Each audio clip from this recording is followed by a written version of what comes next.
Hello everyone, Christina Werner here. Welcome to another video. Today I'm taking a look at the Sneak Peek Club from Waffle Flower. This is the kit number 4, so these are actually products that are coming out in their May release. But if you join their Sneak Peek Club, you can get a few of the May release items before everyone else. So inside this little pouch, we have a couple of die sets and some sentiment strips. Let's take a look at the first die set. This is the Birthday Balloons die set, and I really love this large open balloon shape. It's going to be great. And then also we have the balloon ties dies. So I'm going to first start by creating a 5x7 card. Now this balloon here is sized that it would be, just about perfect if you wanted to use it for an A2 sized card and have the balloon itself be the shaped card. But it's also sized really perfectly to really fill the entire space of a 5x7 card. So I've used my die cutting machine and cut out the balloon. And then my idea is to have a really colorful shaker area behind the balloon. So I've picked out 4 different colors of ink, and I'm ink blending those onto the center of this piece of white cardstock. At this point, my cardstock is 5x7, so it is the exact size of my card. But when I go to put this together, I'm actually going to trim down this back wall of my shaker so that it doesn't show or peek out from behind the shaker itself when you tip the card. It'll make more sense as we get going here.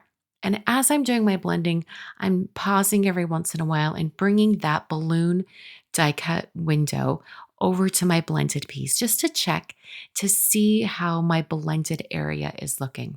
I'm using some Waffle Flower blending brushes to bring in these colorful inks. And as the inks overlap, I'm going to get additional colors. So as this yellow and blue overlap, I'm getting a little hint of green. And as the purple and red overlap, I'm getting a more intense red violet and things like that. I love ink blending with colors like this because you can really maximize on the amount of color that is shown on your project. I'm going to add a few more bits of blending in here. I just want to make sure I'm filling each area and then bringing that balloon over to check how much of that space is being filled. It's looking pretty good. So I'm just going to fill in a couple last few gaps. I'm going to check one more time, and then I'm going to call it a day when it comes to this blended piece. So I actually went and I trimmed it down, like I mentioned. I just took 1/8 of an inch off each side, and then I'm going to be adhering it to a already prepared 5x7 card base. So I'm putting some adhesive on the back. I'm just using some Tombow Extreme adhesive, and this is going to hold it to my card base so that I can create my shaker card. After I had my blended piece down onto my card front, so that's the back wall of the shaker, I'm now going to prepare the actual shaker itself. I'm using some liquid glue to adhere a piece of acetate to the back of my die cut window. And this is just some really strong acetate. I'm going to put that directly over the top of that balloon. And this is just cut to a little bit smaller than my 5x7 card front. Now I'm going to use the 8/8 inch thick foam strips from Waffle Flower. And these are really great. The foam strips actually come in a couple of depths. This is the one that's deeper. And I picked this one in particular because I want there to be plenty of room for all of the little bits inside my shaker to move around freely. So I'm picking up one of the thicker pieces and I'm removing the backer piece or the release paper. And that makes it so it's very flexible and I can manipulate it around the shape of my shaker window. In this case, it's a balloon. I use this same method when I do circle windows or even squares because I find it easier to use one long strip of foam adhesive versus many small little bits of foam adhesive. So going around this balloon, it was just about perfect with 3 long strips. I did have to cut a tiny little bit here at the end just to close up that gap around the bottom of the balloon. And then to finish off the shaker area, I need to add foam adhesive to the remaining corners. If you think about it, this is going to go down directly onto the card front. So I want to make sure there aren't any saggy areas that might get indented when I put this card through the mail. So I put a bunch of foam adhesive down, and then now I'm going to start putting the shaker together. I'm going to use my Misty stamp positioning tool, but only because I want to use that corner. You could also use the corner of a score pal or even a T-square ruler. I just wanted a corner to nestle that corner into so that it would hold it in place and it would be easier to line up my card front. I'm removing the release paper from all of the foam tape, and then I'm going to place my shaker down into the corner of my Misty. And then I'm going to take my sequin bits, and today I'm using a mix from Lucy's Cards. This is the Razzle Dazzle mix, just a nice colorful mix of sequins. And I'm putting that down into the center of the shaker area. And sometimes I'm not quite sure how many sequins to use, if that's enough or not enough. So I'm going to pick this up carefully and put my blended piece behind it just to kind of get an idea. Is that enough? And I decided it probably was. So I'm going to turn my blended card base over on itself face down and then line it up in the corner of my Misty and then press that down.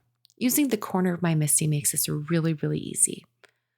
So I'm running my fingertips over that, making sure it adheres completely to that card base. And then I can flip it over and see how it all turned out. And I think this was the perfect amount of sequins. Not too much, not too little.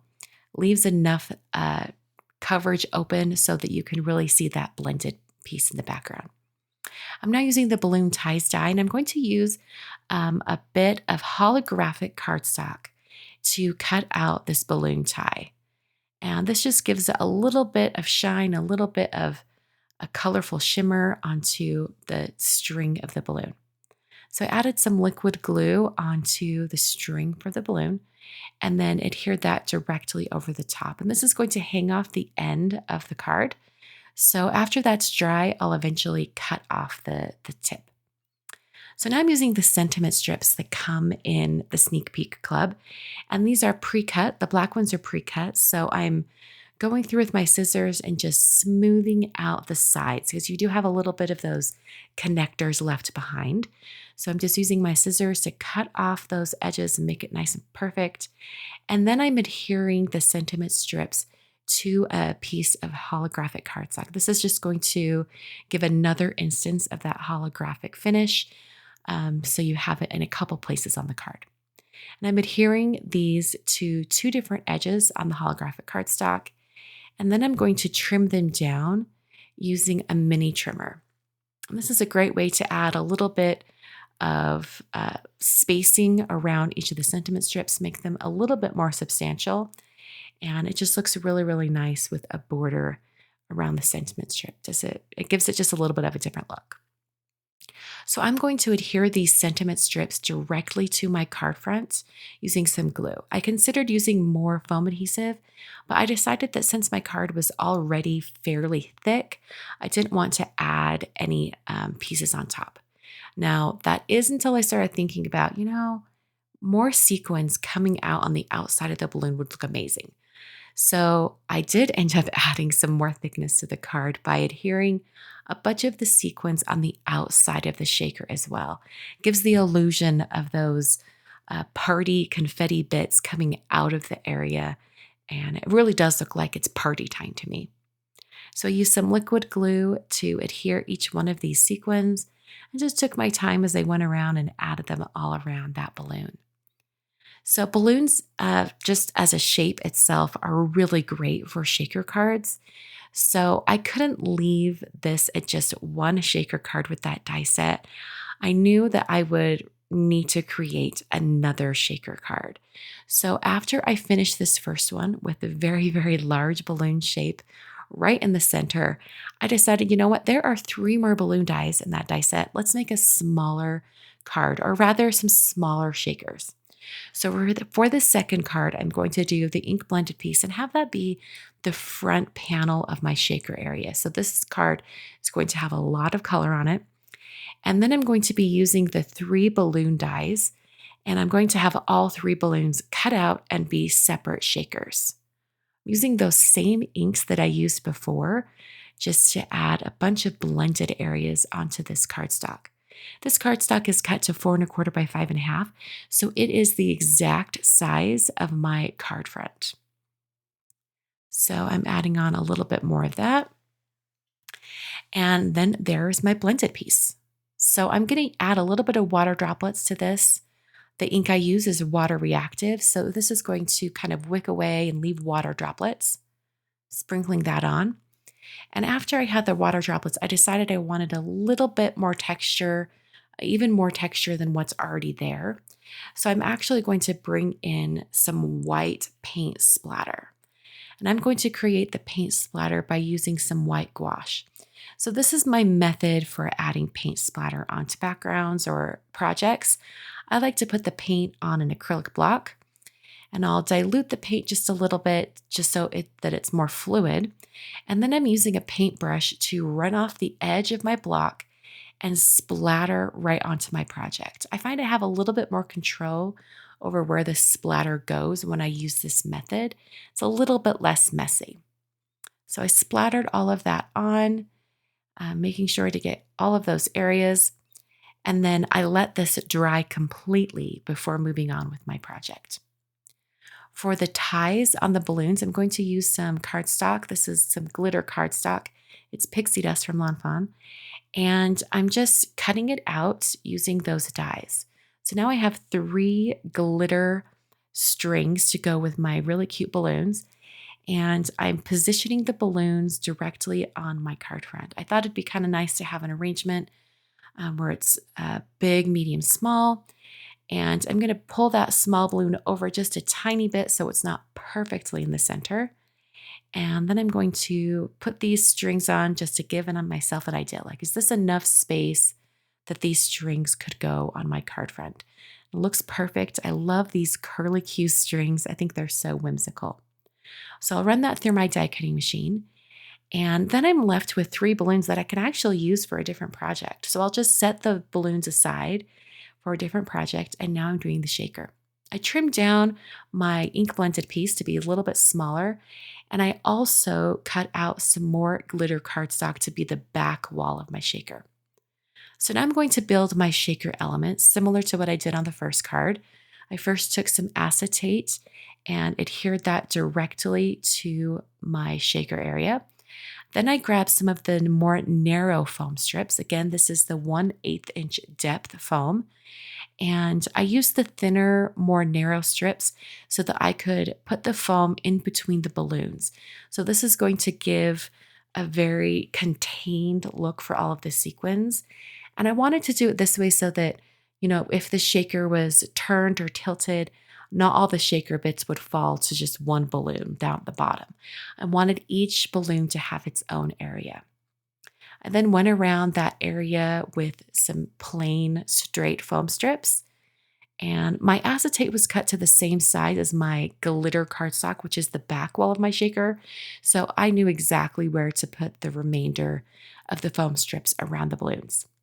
I removed all of the release paper, and then I'm using some sequins, and these are just some crystal clear confetti sequins, and I'm putting those directly inside each one of these balloons and kind of spreading them out to make sure that I have enough sequins within each shape.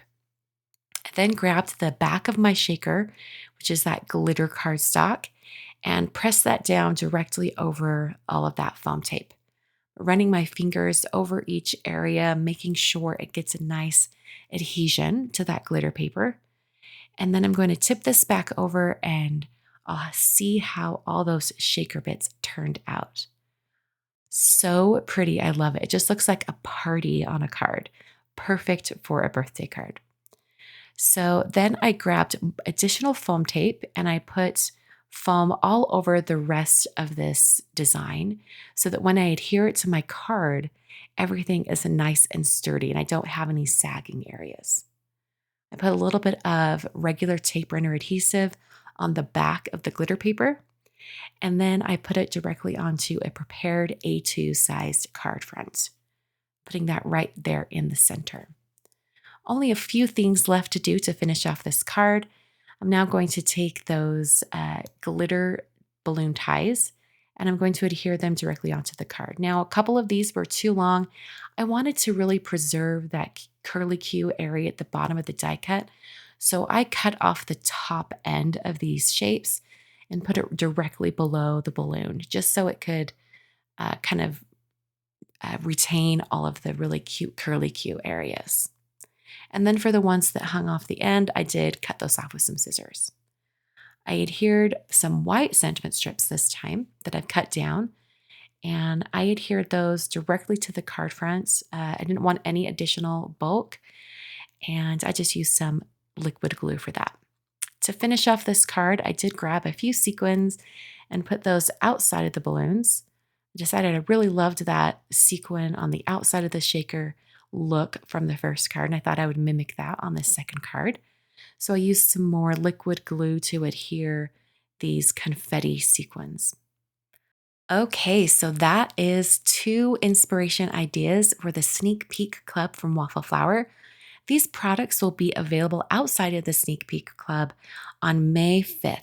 So if by chance you don't get the Sneak Peek Club in time, no worries. You can pick up these balloon dies and the strings and even the sentiment strips in the normal Waffle Flower release on May 5th.